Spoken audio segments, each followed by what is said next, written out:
प्यारे बच्चों, SC Verma physics alternating current के 2 क्वेश्चन पूछे जा रहे हैं online. Question number 10 and question number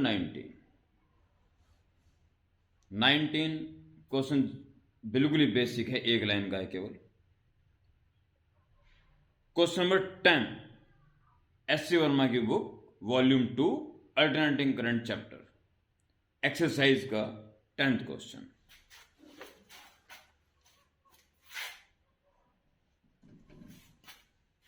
A coil has resistance 10 ohm and inductance 0.4 Henry. एक तरह का LR सर्किट बना सकते हो।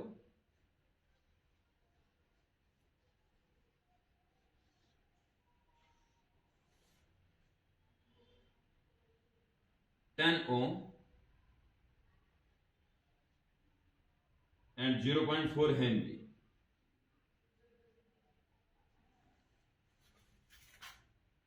It is connected to an AC source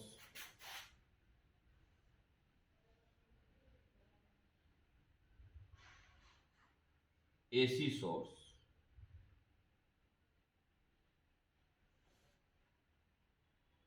.5 volt. ये आप जानते हैं एसी सोर्स में अगर वो वोल्टेज देता है तो आरएमएस वैल्यू ही होती है, उसी को लिख सकता है बस वो। 30/पाई हर्ट्ज, 30/पाई हर्ट्ज फ्रीक्वेंसी दे रखी। इससे कनेक्ट कर दिया गया। Find the average power consumed in the circuit बस इतना ही कहा जा रहा है। एवरेज पावर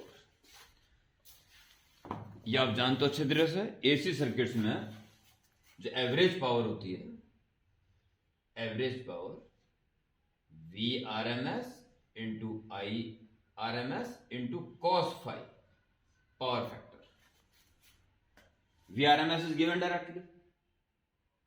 आई आर एम एस के लिए जेड निकालने पड़ेगा, चाहे I equal to V upon R, V R M S का स्क्वायर अपॉन इंपीडेंस जेड आ जाएगा। कॉस फाइव जेड फिर भी निकालना पड़ेगा, जेड तो निकालना पड़ेगा। अगर निकालते तो उससे भी आई निकाल सकते थे, नहीं तो सीधा जेड यूज हो जाएगा। यहां पे जेड निकालेगा under root R square plus omega L square, you know, under root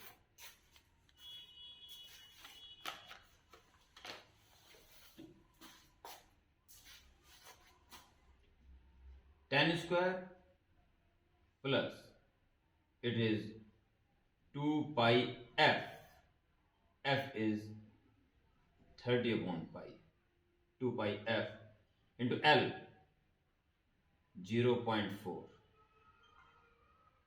2 pi f square under root of 100 plus this cancel, 0 से पॉइंट जाएगा, 4×24 576 676 और मेरे ख्याल से किसका होता है 4×12 का तो 4 दिन 8 दिन 16 और 4×16 576, ठीक है। और ये मेरे ख्याल से 28 का होता होगा। 4 8 दूनी 16 दूनी 32 और 8 64 784 676, ये 14 का होता है। 4×12 दूनी 24 का ये हो गया, तो 24 से जस्ट ऊपर 26 का 26 का 2 दूनी 4 और 6 दूनी 12, 6 दूनी 12 दूनी 24 और 6×6 36 676। हाँ ठीक, ये 26 का है, 26 ओ। आप कह रहे हैं मैं क्या कर रहा हूं, ये आपको परफेक्ट स्क्वायर यानी कि शॉर्टकट में स्क्वायर करने का तरीका है, मैं बताता हूं आपको, यही बताता हूं। स्क्वायर कैसे किया जाता है बताता हूं। मैंने क्या किया, जैसे 2 डिजिट्स हैं ए बी, इसका होल स्क्वायर करना है, तो A square plus 2ab plus B square, ये फंडा लगा दिया कीजिए बस। ये फिर से एक स्टेप आगे इसको बढ़ाना है, फिर एक स्टेप आगे इसको बढ़ाना है, जब मैं करके बता रहा हूं। 12, तो ए स्क्वायर फिर 2ab, 2 इंटू 1 इंटू 4 हो जाएगा, 4 इससे एक कदम आगे लिखना है, फिर बी स्क्वायर, 2 का स्क्वायर 4, 144। Very shortcut. जैसे 26 का ए स्क्वायर 4, 6 दूनी 12 दूनी 24, तो 2 4, भाई एक ही नंबर आगे निकलना चाहिए, एंड 6 का 36, भाई एक ही नंबर आगे निकला है बस, 6 7 6। ओके, यह है 2 डिजिट नंबर का स्क्वायर करने का शॉर्ट वे। अपने मेन क्वेश्चन में आ जाइए, इससे जल्दी स्क्वायर हो जाता है, चेक भी हो जाता है। ये आ गया जी। और रही बात ये कैसे निकलेगा, तो एलआर सर्किट में फेज डिफरेंस आप जानते हैं, tan phi is omega L upon R. अब cos phi चाहिए, तो देखिए ओमेगा एल क्या आया था, अभी भी स्क्वायर करने से पहले ओमेगा एल था 4 × 12 24 24, और आर है 10, 12/5। एक ट्रायंगल बना देंगे for angle 5, 12/5, tan phi is perpendicular upon base, तो आ जाएगा 13, तो cos phi हो जाएगा 5/13, cos phi इज 5/13। अब आप एवरेज पावर निकाल सकते हो। VRMS का square 6.5 multiplied 6.5 upon 26 multiplied cos phi 5/13। This, इसको आपको दिस ट्वाइस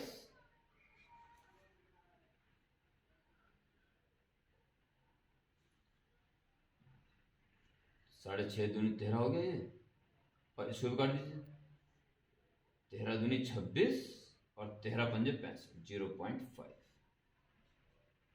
5 25 2.5 अपॉन 2 टू जा 4, इट इज 5/2, 5/2 4 जा 8, 5/8 वाट की एवरेज पावर इस एलआर सर्किट में है। इट्स ओके, सही है।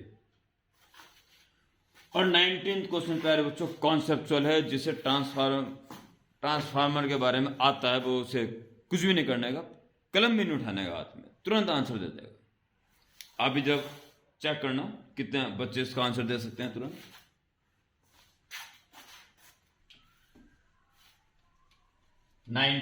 And last question of this video,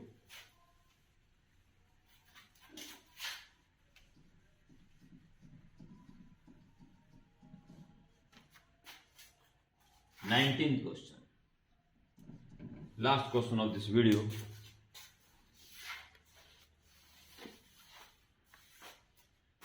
A transformer has 50 turns in primary and 100 turns in secondary.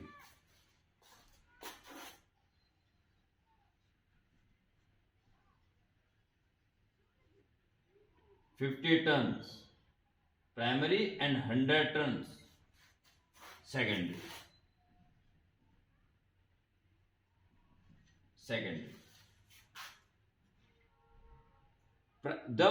If the primary is connected to 220 volt DC supply,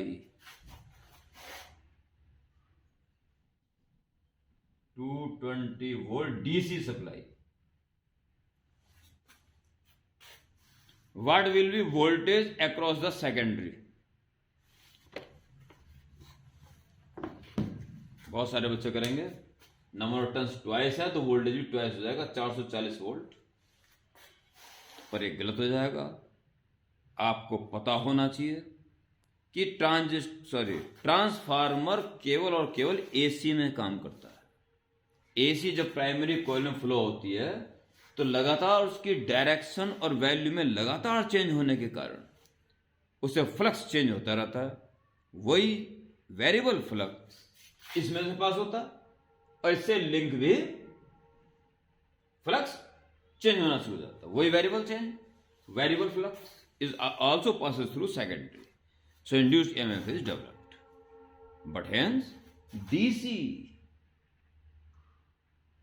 voltage applied. So no change in current, no change in direction, no induced EMF is induced. So 0 voltage is across secondary coil. Okay? तो ठीक है. और आप सब बच्चों को AC या physics में जेईई और नीट की तैयारी करने वाले बच्चे फिजिक्स में जो भी दिक्कत आ रही हो आप मुझसे पूछ सकते हैं. डिस्क्रिप्शन पे मेरा कॉन्टैक्ट नंबर दिया हुआ है. ओके प्यारे बच्चों, गुड नाइट.